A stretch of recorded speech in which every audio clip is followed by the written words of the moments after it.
Знаеш ли защо червените петна горят дори и да ги мажеш? Това никой не ти го казва.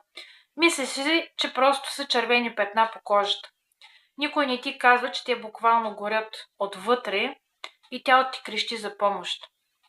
Истината е, че това са сигнали на тялото, че ти имаш храносмилателни проблеми, омазнен черен дроб, инсулинова резистентност, високо кръвно или възпаление в организма си отвътре навън.